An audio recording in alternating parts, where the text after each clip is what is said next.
My classmates and I will be presenting the Triangle Shirtwaist Factory fire. In Robertson's introduction to fire prevention, it is said that press publicity of code enactment is too often limited to occasion when a requirement is imposed to abate a specific hazard that has come to light as a result of a tragedy. On March 25, 1911, the Triangle Shirtwaist Factory in New York City burned. The fire killed 145 workers.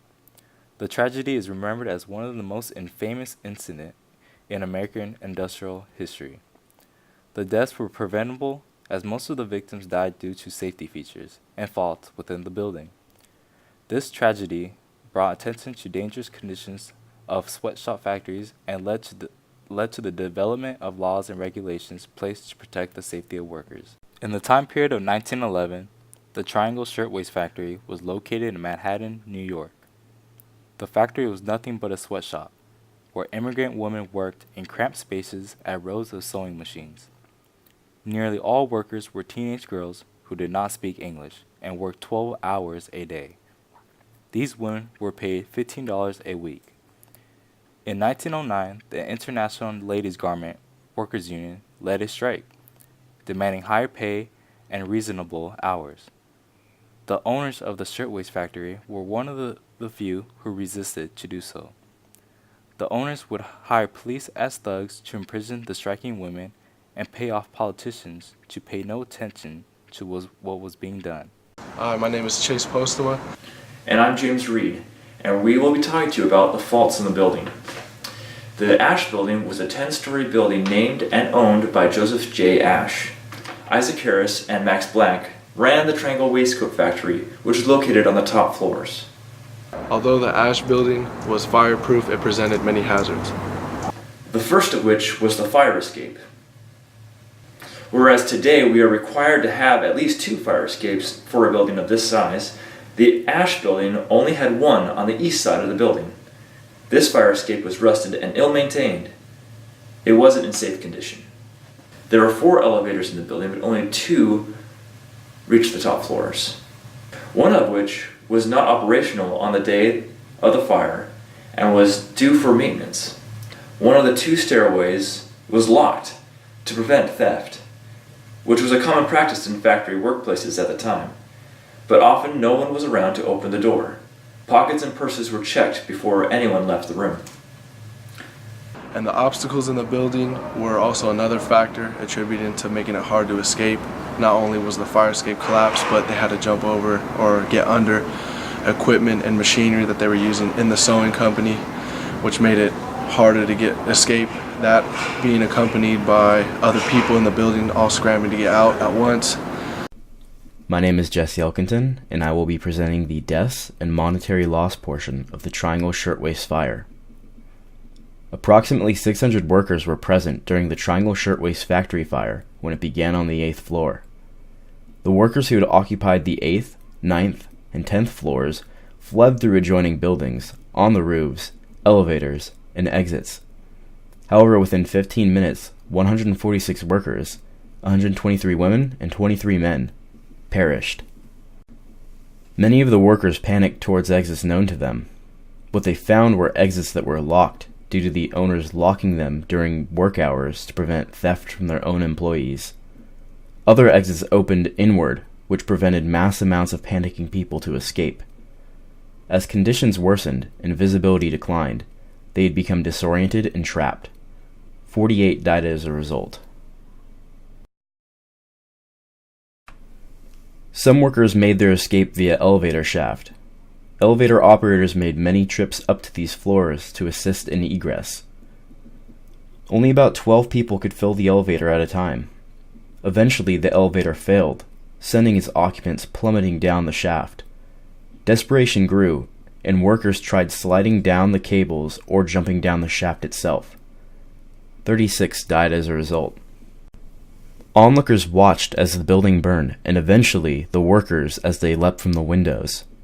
The fire companies that had arrived tried to rescue using ladders, but the tallest they had could only reach the 6th floor when the fire was on the 8th.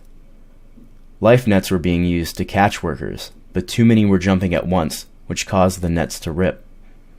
And the fire escape that helped many earlier fell apart while carrying workers, causing them to fall to their deaths. 62 were found dead outside. The owners of the Triangle Shirtwaist Company received a $200,000 settlement from the insurance company for losses. They paid out each family who had suffered a loss 1 week's pay, which averaged about $6. 23 families filed civil suits due to many reasons, such as the locked doors, and were awarded $75 per family to be paid by the company. Hi, this is Ryan Richardson. Today I'm going to be talking about what codes, detection, and protection systems were in place before the fire and what codes, detection, and protection systems were developed in direct response to the fire. So before the fire, there were no technical committees devoted to life safety concerns. At the time, New York City law required buildings 11 stories and taller to have stone floors and metal window frames. However, the Ash building, since it was 10 stories tall, had wood floors, wood trim, and wood windows. In addition, buildings that were 10,000 square feet and tall, or 10,000 square feet per floor, were required to have 3 staircases. However, the Ash building only had 2. It did have a fire escape. However, it collapsed during the fire and it ended at the 2nd floor instead of the ground floor. In addition, factory doors were required to open outward and remain unlocked during the fire. During the fire, all doors opened inward and were locked. Sprinklers were not required in New York City buildings at the time, and the Ash building did not have any. Fire drills were never conducted by the company. In 1909, a fire prevention expert suggested to the management team that they hold a meeting to improve safety measures at the company. The later was initially basically ignored. So if we just take a look at the diagram of the 9th floor of the Ash building, there were initial reports that the escape route from the 9th floor was blocked by a locked door. You can see this in number 1.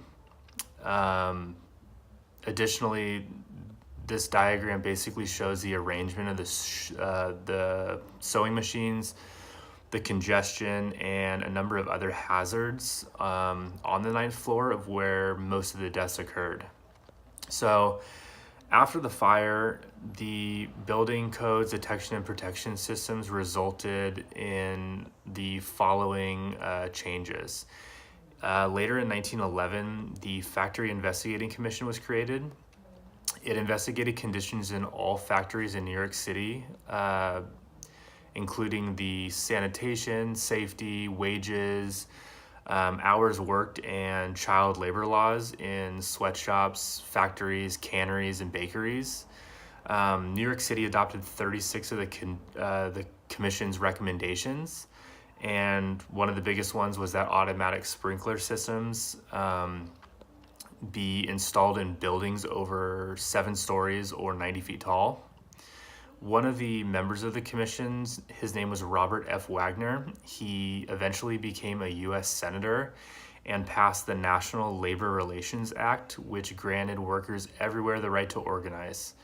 Later in 1911, the Sullivan-Huey Law was passed. It established the New York City Fire Prevention Bureau. The Bureau, it basically expanded the powers of the fire commissioner, and it aimed at ending the confusion over who was in charge of inspections, code creation, and enforcing those codes. In 1913, NFPA's executive committee was formed. They formed the Committee on Safety to Life, and in 1914, NFPA committee delivered its first report. It included a statement that said, "Sprinklers can save lives and existing laws are exceedingly deficient." In 1915, at the NFPA annual meeting, they revised their specifications for fire escapes. And in 1916, the NFPA committee's work was published in a pamphlet titled "Outside Stairs for Fire Exits." Most importantly, the Bureau made changes to the municipal building code requiring the existence of fireproof materials in stairwells, fire alarms, extinguishers, and hoses, and prohibited smoking in factories. In 1918, the NFPA committee published a pamphlet titled Safeguarding Factory Workers from Fire. This pamphlet was widely circulated and put into general use, and it eventually formed the basis for the present Life Safety Code. Finally, in 1927, the NFPA released its first edition of the Building Exits Code. It's important to note that no universally recognized standards for exits existed at the time of the fire. In summary, ASSE president recently stated that it was the deadliest industrial disaster in New York City history, but it did help begin our nation's effort to address workplace safety in an organized way that had not existed at the time. Ultimately, the fire led to legislation that required improving factory safety standards.